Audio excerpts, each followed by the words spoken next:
Let's cut right to the chase. The number one sign someone isn't ready for a relationship isn't about their looks, their job, or their lifestyle.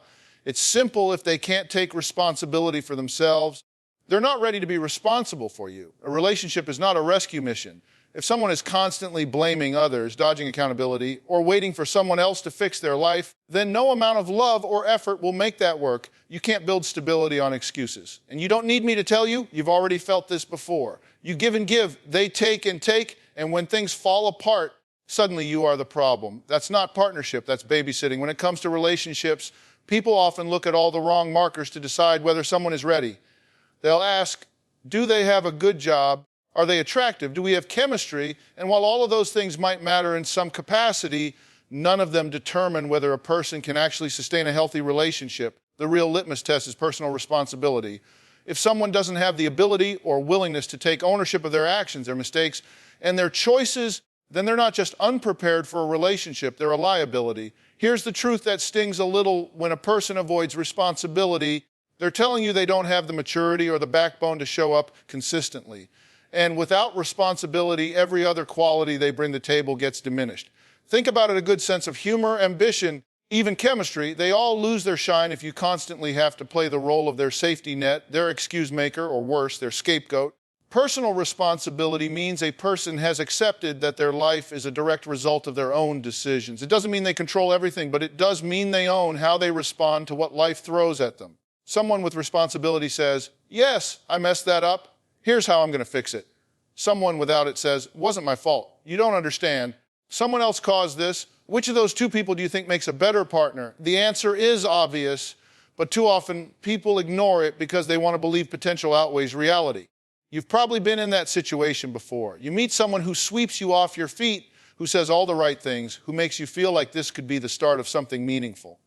And then over time, you notice the patterns. Every bad day at work is because of their boss. Every fight with a friend is because the friend just doesn't get them. Every failed relationship is because their exes were crazy. You listen, you sympathize, you maybe even buy into it for a while, but then it starts to bleed into your connection with them. Suddenly you're the problem too. You're the one who doesn't understand, you're the one who overreacting, you're the one who always expects too much. That's not partnership, it's projection. The reason personal responsibility is non-negotiable is because relationships require two people who are willing to own their side of the street. Conflict is inevitable in any relationship. Misunderstandings will happen. Mistakes will happen. Disappointments will happen. If you're with someone who takes no ownership, every single one of those moments becomes a war zone. Instead of looking at themselves and saying, I could have handled that better, they turn the mirror on you. And here's the catch. If you keep letting it slide, you start to absorb the blame. Over time, you begin doubting yourself, questioning whether you really are too sensitive, too demanding to whatever. That's how a lack of responsibility in one person starts corroding the confidence of the other. Now, some people will argue that responsibility is a skill that can be learned, and that's true. People can grow. But growth only happens when someone is willing to confront themselves honestly. If a person can't even acknowledge their own role in their problems, how are they ever going to grow into the partner you need? You can't drag someone into accountability. They have to step into it themselves. Otherwise, you end up spending years in the role of coach, therapist, or parent instead of partner. And that's not love, that's labor. Let's get real here. If you're in a relationship with someone who refuses responsibility, you're going to carry the weight for both of you. You'll be the one smoothing things over when they explode at a waiter. You'll be the one reminding them of bills, deadlines, and commitments. You'll be the one apologizing to friends and family when they flake. And eventually, you'll be the one lying awake at night wondering how you became more like their manager than their partner. That's not romance. It's exhaustion disguised as love. But when you're with someone who takes responsibility, the whole dynamic shifts. They admit when they've messed up. They apologize sincerely instead of defensively. They follow through on their word, and if they fall short, they own it and correct it. That kind of accountability builds trust. It creates safety because you know that when problems arise, you're not going to be left holding the entire burden. You have someone standing beside you, not hiding behind you. The hard part is that many people ignore this red flag because they confuse chemistry with compatibility. They think the spark they feel will somehow override the dysfunction they see, but sparks can't light a fire if the wood is wet, and a relationship can't survive if one person keeps dumping responsibility onto the other. It's not about whether they could be great someday, it's about whether they're showing up responsibly today. So the bottom line is this: responsibility is the bedrock of any lasting relationship. Without it, there's no trust, no safety, and no true partnership. You deserve to be with someone who doesn't just say they love you, but proves it by owning their choices, their actions, and their part in building a future with you. Anything less, and you're not in a relationship, you're in a rescue mission, and you didn't sign up for that. Most people go into relationships chasing a feeling. They want the butterflies, the sparks, the adrenaline that comes with chemistry. And sure, chemistry is exciting. It makes your heart race. It keeps you up at night replaying conversations. It convinces you that you've found something magical. But here's the problem. Chemistry without emotional maturity is like fireworks in the sky, bright, loud, thrilling, and gone in 30 seconds. Emotional maturity, on the other hand, is the steady flame that keeps you warm after the sparks fade. And make no mistake, the sparks will fade. That doesn't mean the love disappears, but the initial infatuation always calms down. If all you had was chemistry, when that calms down, you're left with chaos. Emotional maturity is about how a person handles themselves, and more importantly, how they handle you. Do they communicate when they're upset, or do they explode and shut down? Do they take time to listen, or are they just waiting to respond? Do they make space for your perspective, or do they bulldoze you with theirs? These things might not feel as thrilling as butterflies in your stomach, but they are the very things that determine whether a relationship will last. Because when real life hits, when money gets tight, when stress builds, when family drama shows up, emotional maturity is what keeps two people working together instead of tearing each other apart. Here's the harsh reality. Chemistry can make you overlook glaring red flags. You meet someone, the connection is electric, and suddenly you're willing to excuse all kinds of behavior because you've never felt this way before. That's how people end up in relationships with partners who can't manage anger, who ghost when things get tough, who manipulate with guilt trips, or who crumble under pressure. Chemistry seduces you into believing it's love when in truth, it's just attraction mixed with novelty. Real love doesn't depend on constant fireworks. It depends on a person's ability to be steady when the fireworks stop. Emotional maturity looks like someone who doesn't get defensive the moment you bring up an issue. It's someone who can say, I hear you, let's figure this out. It's someone who doesn't take everything personally, doesn't make you walk on eggshells, doesn't punish you with silence or outbursts when they don't get their way. It's a partner who understands that relationships are about give and take, not about keeping score. That level of maturity doesn't always look glamorous, but it feels like safety, and safety is the real foundation of love. Let me put it plainly, chemistry might get you into a relationship, but maturity is what keeps you in one. Without maturity, chemistry turns toxic. The same intensity that once felt irresistible starts to feel suffocating. The same passion that once made you feel alive starts to burn you out. Emotional maturity is the difference between someone who can handle conflict without destroying the relationship and someone who uses conflict to justify walking away or blowing everything up. Think about this. How many times have you heard someone say, but the connection was so strong I can't let go? And yet the same strong connection is with a person who lies, who gaslights, who disappears when things get hard. That's not strength, that's instability dressed up as passion. What makes a relationship strong is not how loud the chemistry is in the beginning, but how consistent the maturity is over time. Another important piece of emotional maturity is self-regulation. If a person can't regulate their emotions, they will always be a slave to their impulses. That means one small misunderstanding turns into a massive blow-up. One bad day at work turns into them lashing out at you. One unmet expectation turns into a week-long sulk. Emotional maturity is the ability to feel emotions fully without letting those emotions hijack the relationship. It's the ability to pause, to think, to respond instead of react. Without that, no matter how much chemistry you have, you'll spend your days in damage control instead of building something solid. Now, people often confuse drama for depth. They think the roller coaster of intense highs and crushing lows means the love is passionate and real. But that's not depth, that's dysfunction. Depth in love comes from stability. It comes from two people being able to stay grounded even when life gets messy. It comes from knowing your partner won't weaponize your vulnerability against you. That kind of security isn't sexy in the way chemistry feels sexy, but it's far more powerful. Because in the end, what matters isn't how excited someone makes you in the first month. It's how safe, respected, and valued you feel in year 5. The bottom line is this: don't get fooled into thinking chemistry is the prize. Chemistry can be intoxicating, but it doesn't pay the bills of a relationship. Emotional maturity does. A mature partner may not make your stomach flip every single day, but they will make sure you don't spend your nights crying into your pillow because of their immaturity. They'll show up, they'll own their part, they'll handle disagreements without breaking the relationship in half. That's what actually lasts. So when you're evaluating a relationship, ask yourself, am I here because of sparks or because this person has the maturity to build something real? If it's just sparks, know that they will fade. If it's maturity, that's the person you can trust to walk with you through life.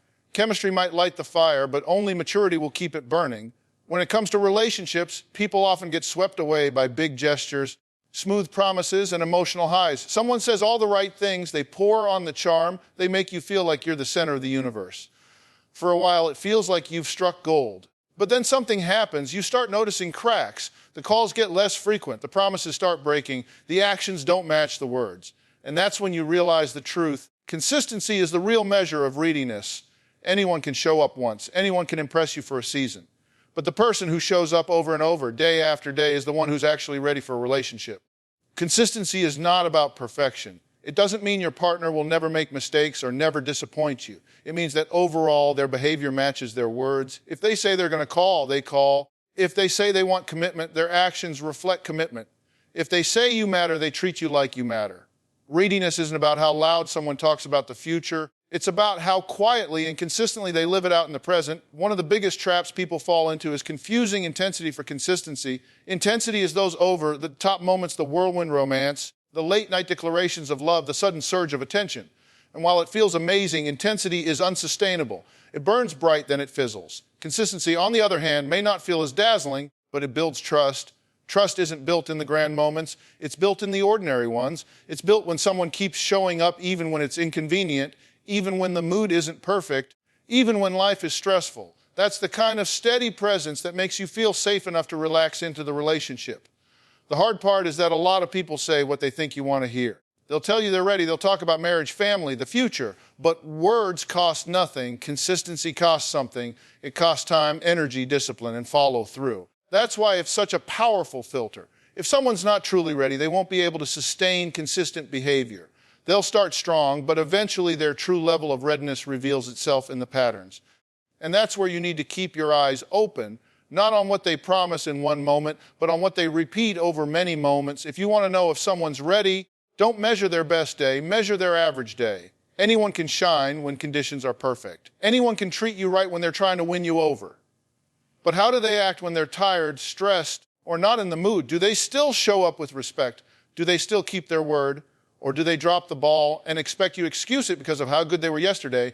Readiness is revealed in the everyday, not the exceptional. Consistency also shows you whether a person has self-control. Inconsistent people are often ruled by impulse. They might mean well in one moment, but lack the discipline to follow through in the next. And while that might seem like a small issue at first, in the long run it becomes exhausting. You're left constantly wondering where you stand, constantly guessing what version of them you'll get today. That uncertainty eats away at your peace of mind. But when someone is consistent, you can relax. You don't have to wonder. You don't have to chase. You know who they are because they keep proving it not once, not twice, but over and over again. Let's be real. Inconsistency is not a neutral trait. It's a red flag. If someone is hot and cold with you, if they give effort in bursts but disappear when it matters, that's telling you they're not ready. You can't build a solid relationship on unpredictability. You need reliability, and reliability is born out of consistency. Think of it like building a house. You wouldn't lay down one strong brick and then scatter the rest randomly and hope it holds. You'd lay brick after brick in steady rows, making sure the foundation was strong. Relationships work the same way. Consistency is the brickwork. Without it, the house eventually collapses. Now, here's where accountability comes in sometimes. People cling to inconsistent partners because they want to believe the potential instead of accepting the reality. They tell themselves, but when it's good, it's really good, and ignore the fact that when it's bad, it's unstable and draining. They hold on to promises of change, bursts of effort, or moments of intensity, hoping those outweigh the inconsistency. But you've got to be honest with yourself. The best predictor of future behavior is past behavior.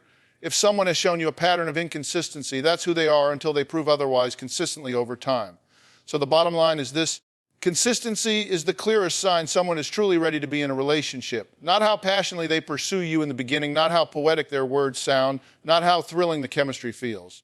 Readiness is proven in the patterns. If their words and actions align consistently, you've got someone who's ready. If they don't, you've got someone who's not. Don't let yourself be seduced by flashes of intensity. Watch for the steady rhythm of reliability. That's where the truth lies, and that's where your peace of mind will be protected. One of the most dangerous lies people buy into about relationships is the idea that another person is supposed to complete them. You hear it in movies, in songs, even in casual conversations. You complete me. They're my better half. I'm nothing without them. It sounds romantic, but it's actually toxic, because here's the reality. If you walk into a relationship looking for someone to fill your gaps, you're setting yourself up for disappointment, dependency, and resentment. A healthy relationship isn't about completion, it's about complementing. You should be a whole person on your own, and they should be a whole person on their own. When two whole people come together, that's when you get true partnership. When you believe someone else has to complete you, you give away your power. You start making your happiness their responsibility. If you're insecure, you expect them to validate you constantly. If you're unhappy, you expect them to cheer you up. If you feel unfulfilled, you expect them to provide purpose. That's not love, that's a form of emotional outsourcing. And no matter how loving or patient your partner is, they will eventually crumble under the weight of being your missing piece. Because here's the truth: nobody can carry your sense of self-worth for you. Nobody can live your life for you. If you don't feel complete within yourself, no relationship will fix that. It'll only magnify it. Think about it this way: imagine a glass that's half full and another that's full to the top. If you're walking around half empty and you depend on someone else to keep pouring into you, eventually their glass will run out, and then you'll both be depleted. But if you're already full and they're full, when you come together, you can pour into each other without running dry. That's the difference between a relationship built on completion versus a relationship built on complementing. One drains, the other sustains. The danger of believing someone else completes you is that it creates unhealthy attachment. Instead of love being a choice, it becomes a crutch. You can't let them go even when the relationship is toxic because you've convinced yourself you're nothing without them. You tolerate disrespect, neglect, even mistreatment, because in your mind, losing them means losing yourself. That's how people get stuck in cycles of toxic relationships. They're afraid to stand alone, so they settle for being half a person attached to someone else instead of becoming whole on their own. Emotional wholeness doesn't mean you're perfect. It doesn't mean you don't need anyone or that you don't want partnership. What it means is that you've built a foundation of self-respect, self-awareness, and self-sufficiency. You know who you are, what you value, and what you bring to the table. You're not looking for someone to give you an identity. You're looking for someone who aligns with the identity you already have. That shift changes everything. When you're whole, you don't cling out of fear. You connect out of choice. You don't settle for anyone who gives you crumbs because you're not starving. You're already nourished. Let me be blunt: if you can't stand to be alone, you're not ready to be in a relationship, because the fear of being alone will drive you to accept things you shouldn't accept. You'll put up with inconsistency, immaturity, and irresponsibility because the alternative, being by yourself, feels worse to you. But if you can stand tall on your own, if you can find joy, purpose, and meaning in your own life, then you'll only welcome someone in if they add value. That's the mindset that leads to healthy love. The irony is, the more whole you are on your own, the better your relationship will be. When you're not desperate for someone to complete you, you give your partner the freedom to just be themselves, not your savior. You're able to handle conflict with more clarity because you're not terrified that one disagreement means the end of your identity. You're able to give love without keeping score because you're not secretly measuring how much they're filling your emptiness, and you're able to walk away from relationships that don't align with your values because you're not afraid of being alone.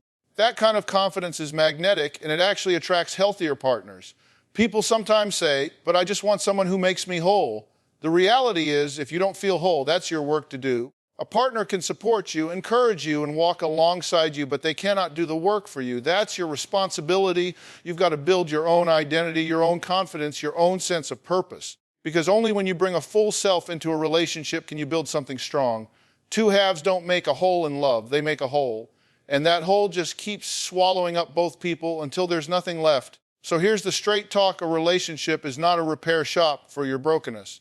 It's a partnership where two people who have done their own work come together to create something greater than either could alone. If you're looking for someone to complete you, you'll keep ending up disappointed because no one is built to carry that job. But if you're looking for someone to complement you, to walk alongside you as you continue to grow, that's when you'll experience love that feels fulfilling instead of depleting. The bottom line is simple: don't hand someone else the keys to your identity. You're already whole. You're already enough. A relationship should add joy to your life, not supply the oxygen you need to survive. The right partner won't complete you. They'll celebrate you. And that's the kind of love worth waiting for.